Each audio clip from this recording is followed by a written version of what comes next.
Hello vinyl community, this is Randy. Back today with another video.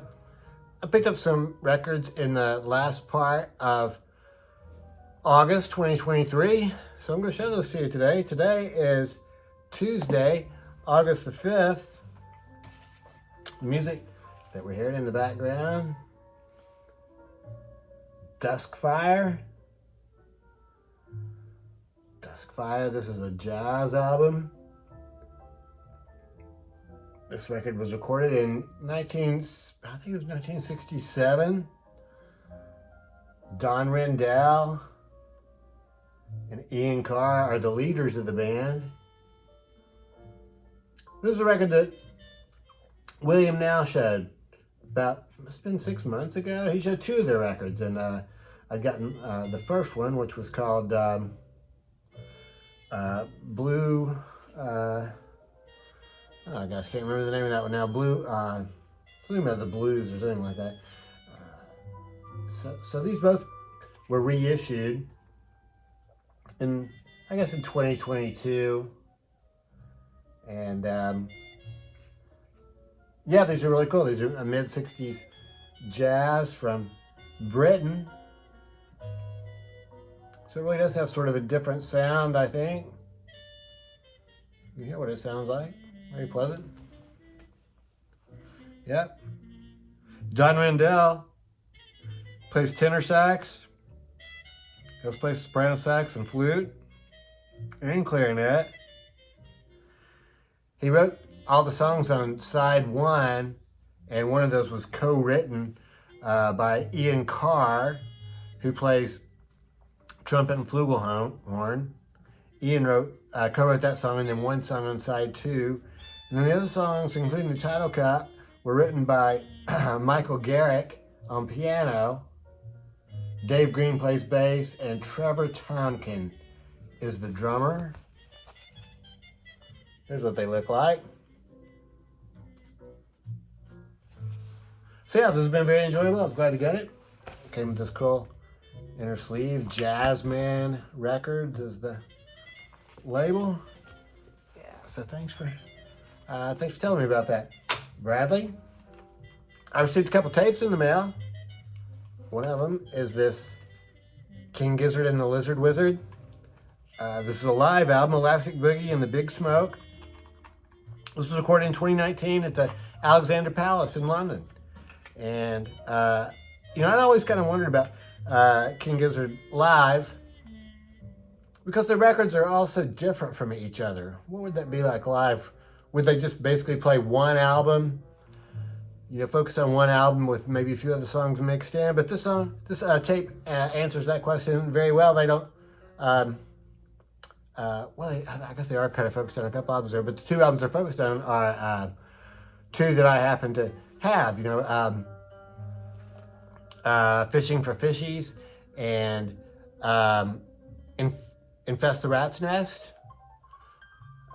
And those two records are totally different from each other, but they do it really well live. They come together really well, and it sounds fantastic. So I've really been, well, I've actually listened to it once, but it sounds great. I think I'm going to listen to this quite a bit. I think I'll probably listen to this more than most of the other King Gizzard records that I have. I like this one, but I like the crowd participation too. This is one of these very cool tapes. It's on T-Pos Records, TPOS, and it's part of the official bootleg series for Fish. So the official bootleg series. So I guess Fish puts these tapes out, these records out, this music out, and they provide the masters, I guess, to anybody who wants to produce it and sell it. So yeah, T-Pos has a very interesting roster of artists. I was looking at it online, and yeah, they've been around for quite a while, actually. I don't know about the artwork. I don't know if the artwork is specific to this tape. Did the guy at T-Pos make this cover, or I guess I could look online. There's quite a few versions of this January 19 show online. I guess this is just one of the people who's selling it. So yeah, it comes with that insert and just a really cool looking case, and like I said, itself is on that clear tape. So that's very cool. Yeah, so thanks for that. Shawnee also sent this cool Nashville Harmonica. Nashville Harmonica. And this is, where's the label? Here, GTS.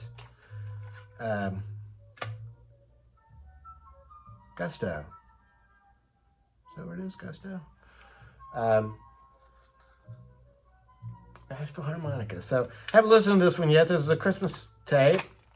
But I'm looking forward to hearing it. I am a big, I don't know if I'm a big, but I'm a harmonica fan. I mean, I do like the Harmonica Cats. I listen to this one every once in a while. This is a cool Harmonica Cats record.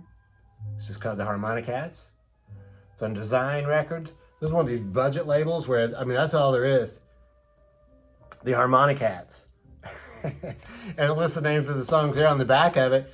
It just shows there are other artists that are on Design Records.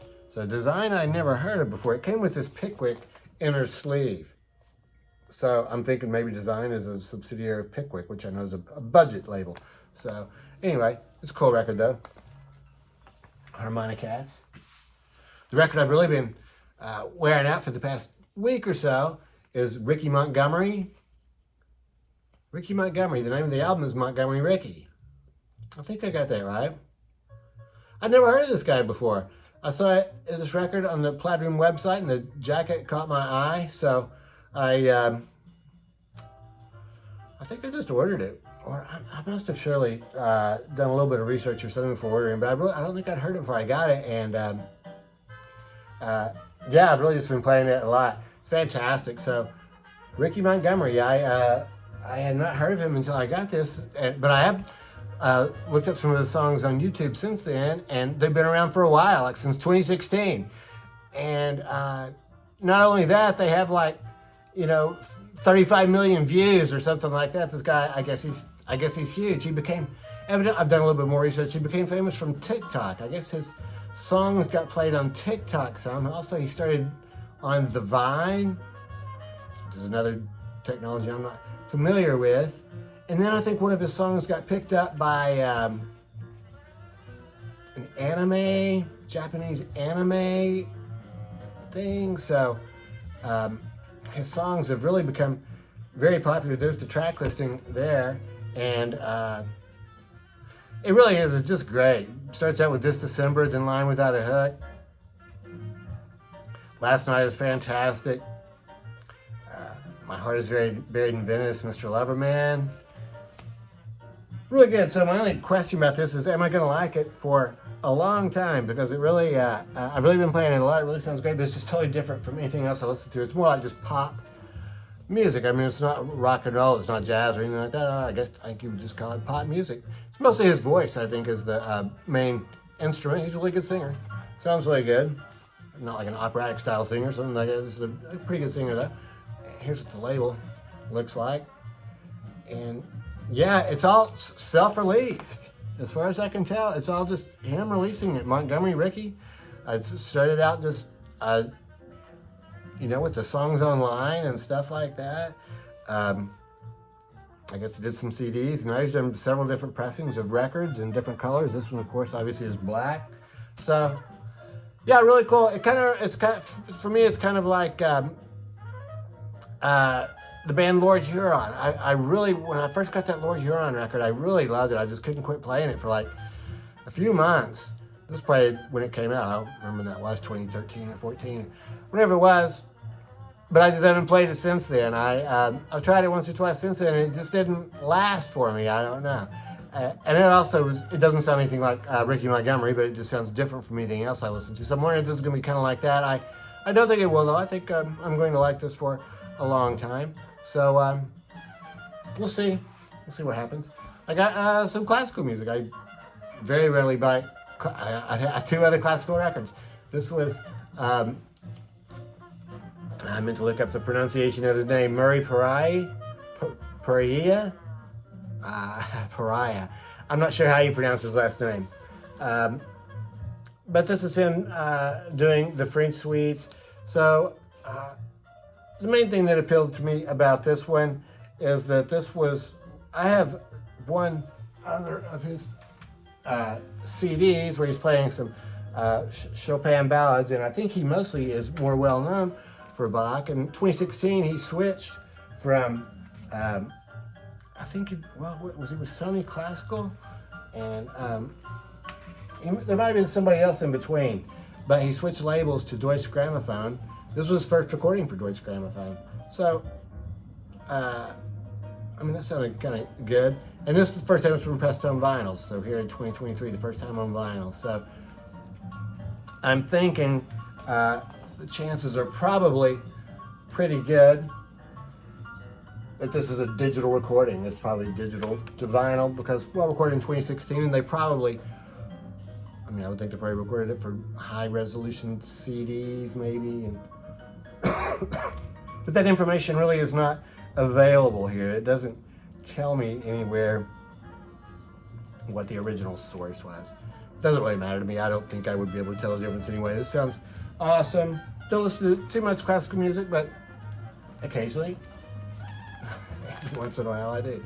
So there's what the label. It's 2-record set, 4 sides on here, so about 20 to 21 minutes per side. I got another record that is featured in this psychedelia book. This is the band CAC. This came with one of these things. Tells about it. This is also on Garrison. It's called Mad About Garrison. I guess I assume that's like a subsidiary of Garrison Records. Spain.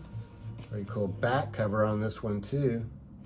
This cover is interesting. I was reading about it. That's actually that's a double exposure of the band. So they're kind of like here in the front and just shadow. And then back here behind, you can sort of see them a little bit better. This is a band that was from Northern California. This is the only album they ever recorded. They have sort of the same story as it seems like a couple of other bands from this book. They got the album all recorded. They finished recording it in September of, I think it was September of 68, but then it wasn't released until January of 69. And by then, they'd pretty much broken up. So it was too bad. The record itself is really cool. Here's the, there's really not too much else to show you here. It's exactly what I just showed you on the record. But this record is, it starts out great. I mean, I really like those first couple songs.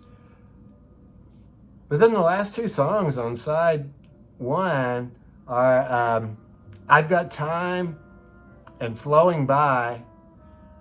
And they're like, kind of like country rock songs, like acoustic country type songs or something like polka or something like that. So, well, the first time through I heard it, I really did not care for that at all because it wasn't what I was expecting. I didn't want to, hear music like that.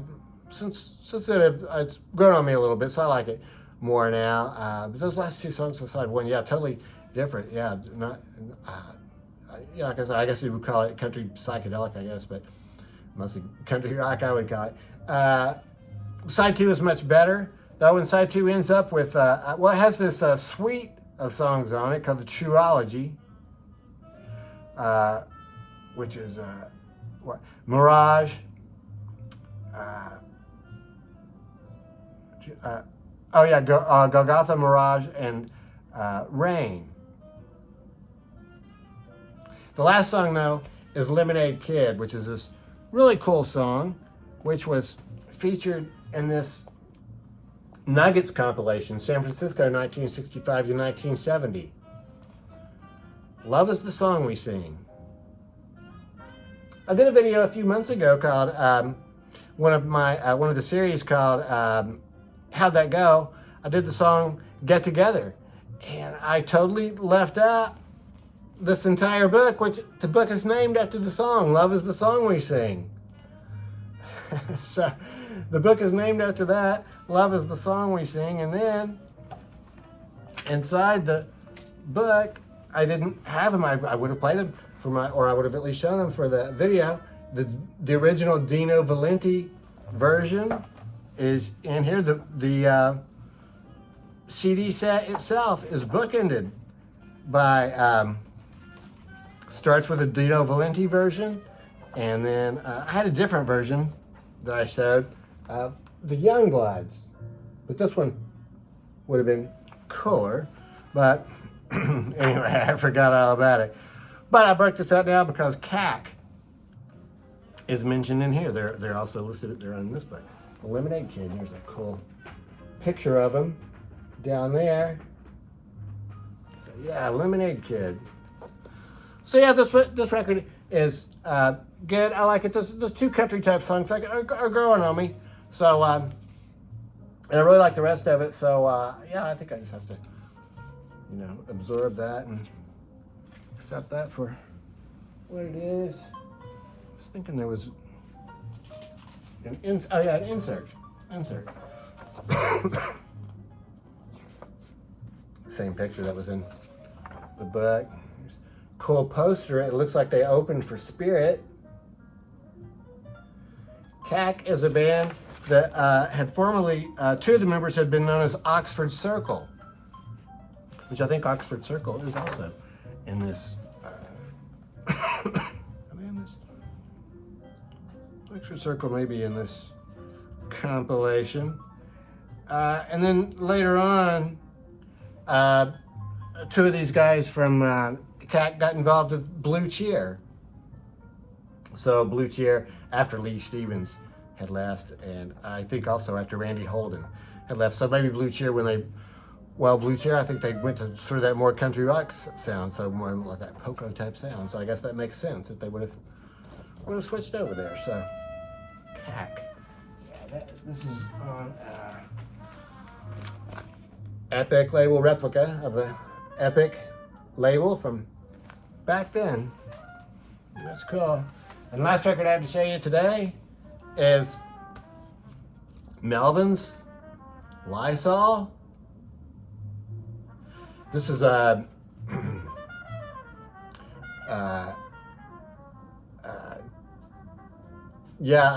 stoner rock, I guess. This is an interesting record. It has Melvins, Lice-All on the name of the record there. And on the front, it has the names of the people in the band, King Buzzo, Dale, and Joe. And there's some cool pictures here. But there's no song titles anywhere. I think there's maybe 5 songs on here. It comes with this cool inner sleeve. But the song titles are not listed anywhere at all, so I don't know what the names of the song. I haven't looked at it on Discogs. I'm sure it's all available online, but I haven't looked for it myself. The label sides are marked.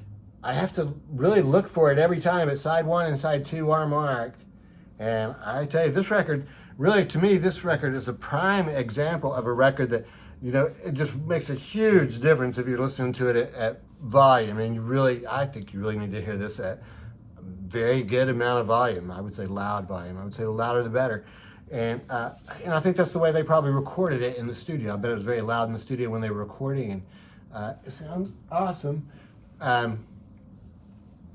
It's kind of like the band Sleep. I'm trying to think of what the subcategory is. I think it's stoner rock. It's like maybe doom metal or something like that. But it doesn't have the vocals are not the growling type vocals. I tell you, there is one song on here that I knew the name of it, which is Sacrifice, because side 2 starts out with them covering Flipper's Sacrifice. And I want to tell you, it is a fantastic cover of that song. It's much more, Flipper's version was great, but this version is much more intense, I think. So, really cool. And, oh, yeah, the record, some black vinyl, sort of the same. Oh, yeah, I think I showed you that already. So, anyway, yeah, Melvin's really cool. Very metal, heavy record. Really like that one. So, I may end up getting one more Melvins record, which is, gosh, can't think of the name of it now, but it's the obvious one, I think, for the Melvins fans. They have a huge catalog of records too, I believe. So, anyway, that's it. Those are the records I have picked up in the last part of August 2023. And I am always interested to know what you think about these records. I want to tell you, if you've never commented before, I'm always interested in people's comments. I know, I don't know, maybe sometimes people are hesitant to comment or something, but yeah, welcome. Well, I don't want to say all comments. I don't really want any ugly comments, but if you have some interesting input, I'm certainly interested to know, or some, you know, anything. So I guess that's it. I hope everybody's doing well.